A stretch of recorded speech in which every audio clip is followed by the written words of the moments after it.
Hello viewers, welcome to defence squad Tamil. இன்றைக்கி இந்த வீடியோவில் உலக நாடுகள் பயன்படுத்திட்டு இருக்கிற, அதாவது இப்போ கரண்ட்டில் ஆக்டிவில் இருக்கிற டாப் 5 ஐசிபிஎம்ஸை பற்றி தான் பார்க்க போகிறோம். அதாவது இன்டர் கான்டினென்டல் பாலிஸ்டிக் மிசைல்ஸ் அப்படின்னு சொல்லுவாங்க. பொதுவாக அந்த பாலிஸ்டிக் மிசைல்ஸ் எடுத்துக்கிட்டிங்கன்னா அதில் 4 டைப்ஸ் இருக்குது. அதாவது short range ballistic missile, medium range ballistic missile, intermediate range ballistic missile and inter continental ballistic missile. இதில் இந்த இன்டர் கான்டினென்டல் பாலிஸ்டிக் மிசைல் அதாவது ஐசிபிஎம் தான் ஒரு பவர்ஃபுல்லான ஏவுகணையாக பார்க்கப்படுது. இந்த 4 டைப்ஸோட கம்பேர் பண்ணும்போது இந்த ஐசிபிஎம்ஸ் எடுத்துக்கிட்டிங்கன்னா அதோட ரேஞ்சாக இருக்கட்டும், அது போகிற ஸ்பீடாக இருக்கட்டும், அது ஏற்படுத்துகிற டேமேஜாக இருக்கட்டும், அதெல்லாம் மற்ற மிசைல்ஸோட கம்பேர் பண்ணும்போது ரொம்ப ரொம்ப அதிகம். இந்த ஐசிபிஎம்ஸ் வந்து நினச்சி பார்க்க முடியாத அளவுக்கு ஒரு அழிவை ஏற்படுத்தக்கூடிய ஒரு அணு ஆயுத ஏவுகணை. பொதுவாக ஐசிபிஎம்ஸ் வந்து இன்றைக்கி ஒரு சில நாடுகள் கிட்ட மட்டும்தான் சர்வீஸில் இருக்குது. இந்தியா கிட்டேயும் இருக்குது. இந்தியாவோட அக்னி 5 மிசைல் பற்றி உங்க எல்லாருக்குமே தெரியும். பட் ஆனால் அன்ஃபார்ச்சுனேட்லி இந்த டாப் 5 லிஸ்ட்டில் நம்மளோட அக்னி 5 இல்லை. அதை பற்றி நம்ம கண்டிப்பாக தனியாக ஒரு வீடியோவில் பார்ப்போம். ஸோ எனிவே, நீங்கள் நம்ம சேனலுக்கு புதுசாக வந்திருந்தீங்கன்னா மறக்காமல் நம்ம சேனலுக்கு சப்ஸ்கிரைப் பண்ணுங்கள். நீங்கள் சப்ஸ்கிரைப் பண்ணால் தான் என்னால் ரெகுலராக வீடியோஸ் போட முடியும். ஸோ இப்போ வாங்க வீடியோக்குள்ளே போகலாம்.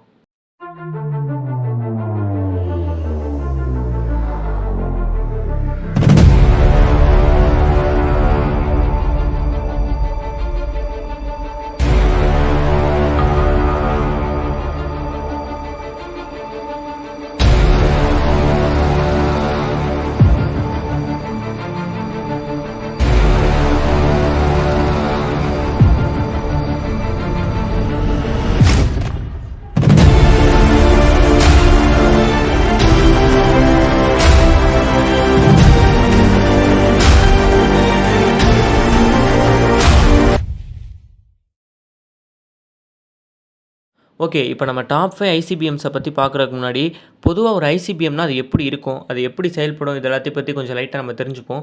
ஸோ ஐசிபிஎம் அப்படிங்கிறது வந்து நான் ஆல்ரெடி சொன்ன மாதிரி இது வந்து ஒரு நியூக்ளியர் வெப்பன் தான்.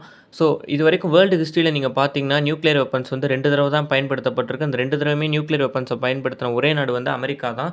அதாவது செகண்ட் வேர்ல்டு வாரில் ஜப்பானோட ஹிரோஷிமா நாகசாகி சிட்டிஸ் மேலே அமெரிக்கா 2 நியூக்ளியர் வெப்பன்ஸை பயன்படுத்தினாங்க.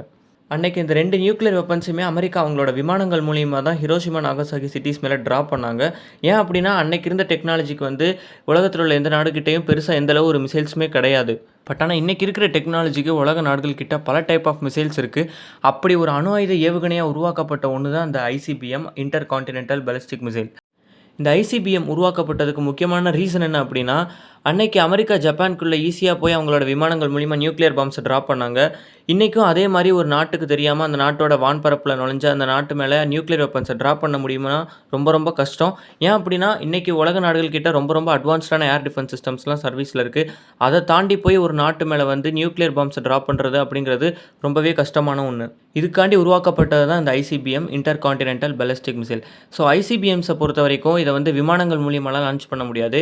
ஐசிபிஎம்ஸை லான்ச் பண்ணுறதுக்கு 2 வழி தான் இருக்குது. ஒன்று லேண்ட் மூலிமா லான்ச் பண்ண முடியும், அப்படி இல்லாட்டி சப்மரைன்ஸ் மூலிமா லான்ச் பண்ண முடியும். பொதுவாக ஐசிபிஎம்ஸ்லேயே 2 டைப்ஸ் இருக்குது. அதாவது எம்ஐஆர்வி ஐசிபிஎம்ஸும் இருக்குது, எம்ஐஆர்வி இல்லாத ஐசிபிஎம்ஸும் இருக்குது. அதாவது எம்ஐஆர்வி அப்படின்னா என்னென்னா, multiple independently targetable reentry vehicle அப்படின்னு சொல்லுவாங்க. ஸோ பொதுவாக ஒரு ஐசிபிஎம்ஸில் வந்து 2 வார்கட்ஸ் அப்படி இல்லாட்டி அதுக்கும் கூடமாக இருந்துச்சுன்னா அது எல்லாமே எம்ஐஆர்வி கேட்டகரிக்கு கீழே வரும். அதாவது multiple independently targetable reentry vehicle இந்த டைப்புக்கு கீழே வரும். ஸோ இந்த எம்ஐஆர்வி டைப்பு கீழே இருக்கிற ஐசிபிஎம்ஸ் எல்லாத்தையுமே ஒரு தடவை லான்ச் பண்ணுறது மூலிமா ஒரே நேரத்தில் பல நாடுகள் மேலே அப்படி இல்லாட்டி பல சிட்டிஸ் மேலே அணு ஆயுத தாக்குதல் செய்ய முடியும். ஸோ அது எப்படின்னு பார்த்தீங்கன்னா, ஐசிபிஎம்ஸ் எப்போவுமே இப்போ மற்ற மிசைல்ஸ் மாதிரி எர்த்தோட அட்மாஸ்பியருக்குள்ளெல்லாம் ட்ராவல் பண்ணாது. ஐசிபிஎம்ஸ் எப்போவுமே எர்த்தோட அவுட் ஆஃப் த அட்மாஸ்பியரில் தான் ட்ராவல் பண்ணும். ஸோ இப்போ நீங்கள் ராக்கெட் எடுத்துக்கிட்டிங்கன்னா, ராக்கெட்டுமே எர்த்தோட அட்மாஸ்பியரை விட்டு வெளியே போய் தனித்தனி பார்ட்ஸாக பிரியுது இல்லையா? அதே மாதிரி தான் இந்த ஐசிபிஎம்ஸும் எர்த்தோட அட்மாஸ்பியரை விட்டு வெளியே போய் தனித்தனி பார்ட்ஸாக பிரியும். அப்போ அதோட வார்கெட்ஸ் லொக்கேட் ஆகிருக்கிற பகுதியும் தனியாக பிரியும். ஸோ இந்த இடத்துல தான் நான் சொன்ன அந்த எம்ஐஆர்வி சிஸ்டம் வேலை செய்யுது. அதாவது இந்த எம்ஐஆர்வி சிஸ்டத்துக்கு கீழே நான் சொன்ன மாதிரி ஒரு ஐசிபிஎம்மில் குறைஞ்சது 2 வார்கட்ஸாவது இருக்கும், இல்லாட்டி அதுக்கு மேலேயும் இருக்கும். ஸோ இப்போ உதாரணத்துக்கு ஒரு ஐசிபிஎம்மில் 10 வார்கட்ஸ் இருக்குது அப்படின்னா, அந்த ஐசிபிஎம்மை லான்ச் பண்ணி அது வந்து அட்மாஸ்பியரை விட்டு வெளியே வந்து தனியாக பிரியும் போது அந்த 10 வார்கட்ஸுமே பார்த்திங்கன்னா ஒவ்வொன்றும் ஒவ்வொரு லொக்கேஷனுக்கு போய் அணு ஆயுத தாக்குதல் செய்ய முடியும். இப்போ இதில் என்ன பெனிஃபிட் அப்படின்னு பார்த்தீங்கன்னா, இந்த எம்ஐஆர்வி சிஸ்டத்துக்கு கீழே உள்ள ஐசிபிஎம்ஸை லான்ச் பண்ணுறது மூலிமா ஒரு ஐசிபிஎம்மை லான்ச் பண்ணால் அதில் இருக்கிற எத்தனை வார்கட்ஸ் இருக்கோ அத்தனை வார்கட்ஸும் தனித்தனியாக போய் ஒவ்வொரு லொக்கேஷன்ஸில் வந்து அணு ஆயுத தாக்குதல் செய்ய முடியும். இதுதான் இதோட ஒரு பெனிஃபிட். இதுக்கு இன்னொரு பெனிஃபிட்டும் இருக்குது. அது எப்படின்னு பார்த்தீங்கன்னா, இப்போ எம்ஐஆர்வி சிஸ்டம் இல்லாத ஐசிபிஎம் எடுத்துக்கிட்டிங்கன்னா, அதாவது சிங்கிள் வார்ஹெட் உள்ள ஐசிபிஎம் எடுத்துக்கிட்டிங்கன்னா, அதை ஏர் டிஃபென்ஸ் சிஸ்டம் மூலியமா இன்டர்செப்ட் பண்ணுறதுக்கு சான்ஸ் இருக்குது. ஏன் அப்படின்னா, அதில சிங்கிள் வார்ஹெட் இருக்கிறனால. பட் இதுவே எம்ஐஆர்வி சிஸ்டத்துக்கு கீழ உள்ள ஐசிபிஎம் எடுத்துக்கிட்டிங்கன்னா, அதில வந்து பல வார்ஹெட்ஸ் இருக்கும். அப்போ எல்லா வார்ஹெட்ஸையும் கரெக்ட்டா ஏர் டிஃபென்ஸ் சிஸ்டம் மூலியமா இன்டர்செப்ட் பண்ணுறது அப்படிங்கிறது வந்து கஷ்டமான ஒண்ணு. ஸோ இது வந்து இதுக்கு இன்னொரு பெனிஃபிட். ஸோ இப்போ ஒரு ஐசிபிஎம் அப்படின்னா, அது எப்படி செயல்படும் அப்படிங்கிறது உங்க எல்லாருக்கும் தெரிஞ்சிருக்கும். ஸோ இப்போ வாங்க நம்ம டாப் 5 ஐசிபிஎம்ஸ பத்தி பார்க்கலாம். இந்த லிஸ்ட்டில 5வது இடத்துல இருக்கிற ஐசிபிஎம் வந்து UGM-133 ட்ரைடன்ட் 2. ஸோ இந்த ஐசிபிஎம்மை வந்து 2 நாடுகள் சேர்ந்து உருவாக்கியிருக்காங்க.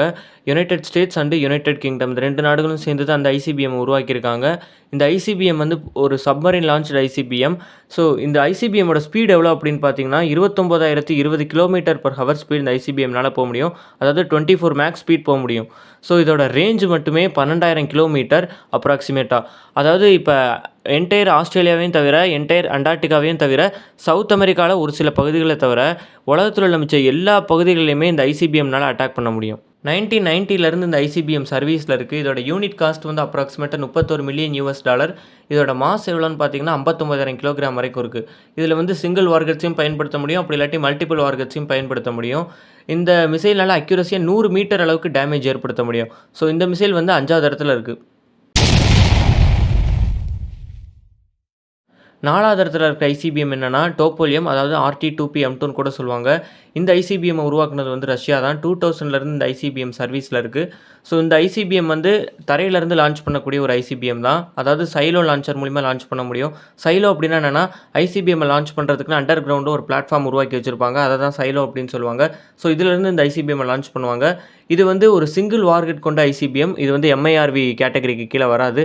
இந்த ஐசிபிஎம்மில் பார்த்தீங்கன்னா, இதோட மொத்த மாஸ் வந்து 47,200 கிலோகிராம். இதோட மேக்ஸிமம் ஸ்பீடு வந்து 27,100 km/h வரைக்கும் இருக்குது. இதோட ஆப்ரேஷனல் ரேஞ்ச் வந்து இதுக்கு முன்னாடி நம்ம பார்த்த ஐசிபிஎம் மாதிரி கிட்டத்தட்ட 11,000 கிலோமீட்டர் ரேஞ்ச் தான். அது கவர் பண்ணக்கூடிய அதே டிஸ்டன்ஸ் தான் இந்த ஐசிபிஎம்மும் கவர் பண்ணுது. இதோட டேமேஜ் ஏற்படுத்தக்கூடிய அக்யூரசி எவ்வளோ அப்படின்னு பார்த்தீங்கன்னா, 200 மீட்டர் வரைக்கும் இந்த ஐசிபிஎம்னால டேமேஜ் ஏற்படுத்த முடியும். ஸோ இந்த ஐசிபிஎம் வந்து 4வது இடத்துல இருக்குது. அடுத்து 3வது இடத்துல இருக்கிற ஐசிபிஎம் வந்து சைனாவோட DF-41, அதாவது டாங்ஃபெங் 41 அப்படின்னு கூட சொல்லுவாங்க. இந்த ஐசிபிஎம் வந்து 2017லேருந்து சர்வீஸில் இருக்குது. இந்த ஐசிபிஎம் பார்த்தீங்கன்னா, இதுவுமே தரையிலேருந்து லான்ச் பண்ணக்கூடிய ஒரு ஐசிபிஎம் தான். இந்த ஐசிபிஎம்மோட மொத்த மாஸ் வந்து கிட்டத்தட்ட 80,000 கிலோகிராம் வரைக்கும் இருக்குது. இதோட வார்ஹெட்ஸ் பார்த்தீங்கன்னா, கிட்டத்தட்ட 8லேருந்து 10 வார்ஹெட்ஸ் கிட்ட இந்த ஐசிபிஎம்னால கொண்டு போக முடியும். இதோட ஆப்ரேஷனல் ரேஞ்ச் வந்து கிட்டத்தட்ட 12,000லேருந்து 15,000 கிலோமீட்டர் வரைக்கும் இருக்குது. அதாவது ஆல்மோஸ்ட் ஓவரால் எர்த்தை கிட்டத்தட்ட இந்த ஐசிபிஎம்னால கவர் பண்ண முடியும். இதோட மேக்ஸிமம் ஸ்பீடு வந்து மேக் 25 வரைக்கும் இருக்குது. இதுக்கு முன்னாடி நம்ம பார்த்த ஐசிபிஎம்ஸை விட இதோட ஸ்பீட் ரொம்பவே அதிகம். அதாவது 31,425 km/h ஸ்பீடு இந்த ஐசிபிஎம்னால போக முடியும். இந்த ஐசிபிஎம்னால அக்யூரஸியாக 100 மீட்டர் வரைக்கும் டேமேஜ் ஏற்படுத்த முடியும். இந்த ஐசிபிஎம் வந்து 3வது இடத்துல இருக்குது. அடுத்து 2வது இடத்துல இருக்க ஐசிபிஎம் வந்து LGM-30 மைனூட்மேன் 3. இந்த ஐசிபிஎம் உருவாக்குனது அமெரிக்கா தான். அமெரிக்காவை பொறுத்த வரைக்கும் மைனூட்மேன் சீரிஸில் மொத்தம் 3 டைப் ஆஃப் மிசைல்ஸ் இருக்குது. மைனூட்மேன் 1, மைனூட்மேன் 2, மைனூட்மேன் 3ன்னு. இதில் இந்த மைனூட்மேன் 3 தான் ரொம்ப பவர்ஃபுல்லான ஒரு மிசைலாக பார்க்கப்படுது. இந்த மைனூட்மேன் 3யை பொறுத்த வரைக்கும் இது வந்து 1970லேருந்து சர்வீஸில் இருக்குது. இந்த ஐசிபிஎம்மோட மொத்த மாஸ் வந்து கிட்டத்தட்ட 79,500 கிலோகிராம் வரைக்கும் இருக்குது. இந்த ஐசிபிஎம் பார்த்தீங்கன்னா, ஒரு சிங்கிள் வார்ஹெட் கொண்ட ஒரு ஐசிபிஎம். இதோட மேக்ஸிமம் ஸ்பீடு வந்து கிட்டத்தட்ட 28,200 km/h. இதோட ஆப்ரேஷனல் ரேஞ்ச் மட்டுமே கிட்டத்தட்ட 14,000 கிலோமீட்டர் வரைக்கும் இருக்குது. அதாவது அண்டார்டிகாவை தவிர ஆல்மோஸ்ட் ஓவரால் எர்த்தை இந்த ஐசிபிஎம்னாலையும் கவர் பண்ணிட முடியும். இதுவுமே தரையிலேருந்து லான்ச் பண்ணக்கூடிய ஒரு ஐசிபிஎம் தான். இந்த ஐசிபிஎம்னால அக்யூரஸியாக 0.48 கிலோமீட்டர் வரைக்கும் டேமேஜ் ஏற்படுத்த முடியும். ஸோ இந்த ஐசிபிஎம் வந்து 2வது இடத்துல இருக்குது.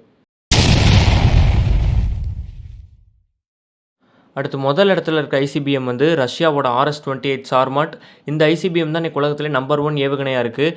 இந்த ஐசிபிஎம் வந்து ரஷ்யா கிட்ட 2023லேருந்து சர்வீஸில் இருக்குது. இந்த ஐசிபிஎம்மோட மொத்த மாஸ் மட்டுமே கிட்டத்தட்ட 208 டன்ஸ் வரைக்கும் இருக்குது. இந்த ஐசிபிஎம்னால மினிமம் 10 வார்ஹெட்ஸ்லேருந்து மேக்ஸிமம் 24 வார்ஹெட்ஸ் வரைக்கும் இந்த ஐசிபிஎம்னால கொண்டு போக முடியும். இந்த ஐசிபிஎம்மோட ஸ்பீடு வந்து கிட்டத்தட்ட, அதாவது மேக்ஸிமம் ஸ்பீடு வந்து 25,500 கிலோமீட்டர் வரைக்கும் இருக்குது. மற்ற ஐசிபிஎம்ஸோட கம்பேர் பண்ணும்போது இது வந்து ஒரு கம்மியான ஸ்பீடாக இருந்தாலும் இதோட ரேஞ்ச் வந்து இதுவரைக்கும் நம்ம பார்த்த ஐசிபிஎம்ஸை விட ரொம்ப ரொம்ப அதிகம். அதாவது அப்ராக்ஸிமேட்டா அதோட ரேஞ்ச் 18,000 கிலோமீட்டர் வரைக்கும் இருக்கு. இந்த ஐசிபிஎம்னால என்டையர் எர்த்தையுமே கவர் பண்ண முடியும். இந்த பூமியில உள்ள எந்த ஒரு பகுதியினாலயுமே இந்த ஐசிபிஎம்னால அட்டாக் பண்ண முடியும். ஸோ இந்த ஐசிபிஎம்மோட அக்யூரசி பார்த்தீங்கன்னா கிட்டத்தட்ட 10 மீட்டர் வரைக்கும் இருக்கு.